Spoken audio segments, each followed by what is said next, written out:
Good evening, fellow creeps, and welcome to another episode here on Creepy with Coffee. I'm Kim, your storyteller. There is something different about offices at night. The silence is louder and the shadows stretch longer, and sometimes something watches back. Now, today's story isn't fiction. It happened to two colleagues working late on a government tender. What they encounter in that dark, empty office changed how they saw the place forever. So, switch off the lights, grab your coffee. But if you want to grab my coffee, you can do it down below in the comment section, whereby you can buy me a coffee for as low as just $1. And now, listen closely, because tonight, we're going back to that office at 3 a.m. Now, let's get on to the story. This is Creepy with Coffee. It is hard to say if what I saw that night was real or just a hallucination brought on by exhaustion.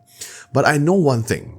It felt real. It looked real. And it's something I won't forget for the rest of my life. This happened sometime last year.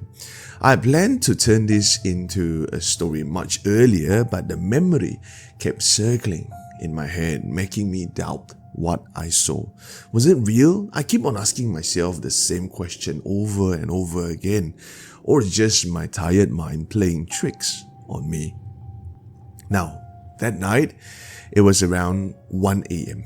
Just me, my colleague, Shah, in the office. Both of us were stuck working overtime to prepare a government tender submission.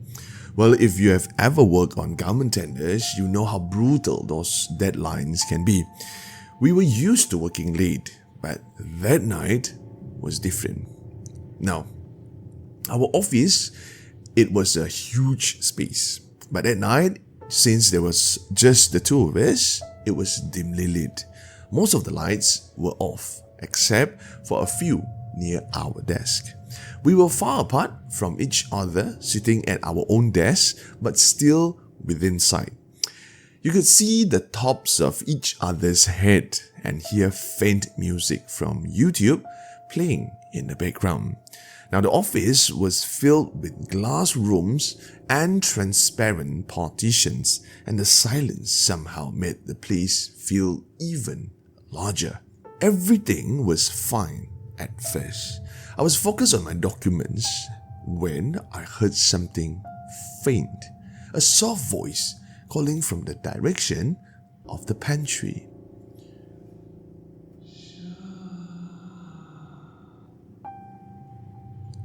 The voice was distant, almost like a whisper, but enough to make me pause. But when I paid attention to it, I couldn't hear anything. So I ignored it. Maybe I imagined it. Maybe it was just the sound of the air conditioning vents or the creaking of the building or whatever it is. So when I go back to my work, as I was focusing, and then it happened again.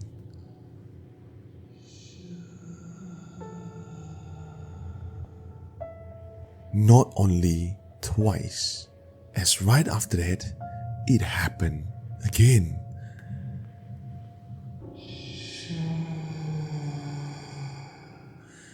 Each time, the voice grew closer, but still just quiet enough to make me doubt myself. I tried to shake it off, but then suddenly, this time it wasn't faint, it was loud, like someone yelling just next to my ear. Immediately, Shah and I snapped our heads up at the same time, our eyes locking across the room. We didn't speak, didn't have to, because we both heard it. I stood up, trying to muster the courage to check behind my chair. Slowly, I turned. I froze. Right there, behind the pantry glass, stood a dark figure, human-like in shape, but completely black. Like that shadow, it's like solid black. Like a shadow pulled from a nightmare. It had no features, only piercing eyes locked onto me, unblinking. I couldn't breathe. I whispered under my breath, "Ya Allah, protect me." Now the pantry walls were made full glass. It wasn't my imagination. The thing, whatever that thing was real. I didn't even think. I bolted straight to Shah's table, needing to be near someone, anyone. Before I could say a word, Shah said, "Babe, did you see that?" I nodded slowly. She was pale.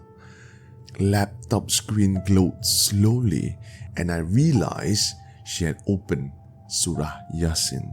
Trying to play it cool, I brought my laptop over and pretended like nothing had happened because we still need to finish our work, but my hands were shaking. I whispered, "Shah, is it still there?" I can see my colleague get up a little bit, peep over, and then came down. Looked at me, and she nodded. "It is still standing in the pantry, just staring." Then, I do not know what got into me. I peep up slowly as well, and I forced myself to look. And just as I turned to look, it vanished, like smoke, into darkness. We tried to get back to work, but our nerves were shot. At 3 a.m., our documents were finally ready. The last task was to print the whole tender packet. Unfortunately, the only working printer was downstairs in the HR division. Only problem? The entire floor was pitch dark. No lights, no windows, just shadows and silence. I didn't want to go down there alone, so I asked my colleague to come with me. We went down together, walking side by side like newlyweds, terrified of their own house. We opened the glass door with our phone flashlights leading the way. Shah motioned for me to enter first. I stepped in, the air feeling thicker every step. We have yet to turn on the lights when I saw something on the floor. And suddenly when I realized it, it came crawling towards me, fast, too fast. A dark figure, low to the ground, sprinting in the shadows straight at me. I screamed and leaped back. Then, Shah flicked on the light switch, and whatever just now was, disappeared. Gone. Like it was never there. I froze for a moment to steady myself, and Shah, bless my colleague, rushed to print the documents like her life depended on it. We finished the job in silence, hearts racing, and left the office with every light blazing behind us.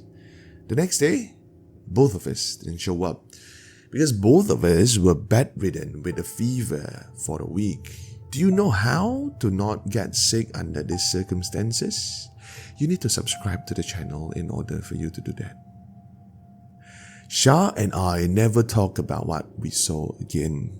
The only conclusion we could draw: offices are meant for work during the day. At night, they belong to something else. Well, do you agree that office during the day is for us, but at night it belongs to someone else? Once again, thank you very much for watching. If you have stories in the offices, you know how to reach me. Once again, this is Kim, Creepy with Coffee. Stay safe and maybe don't do overtime.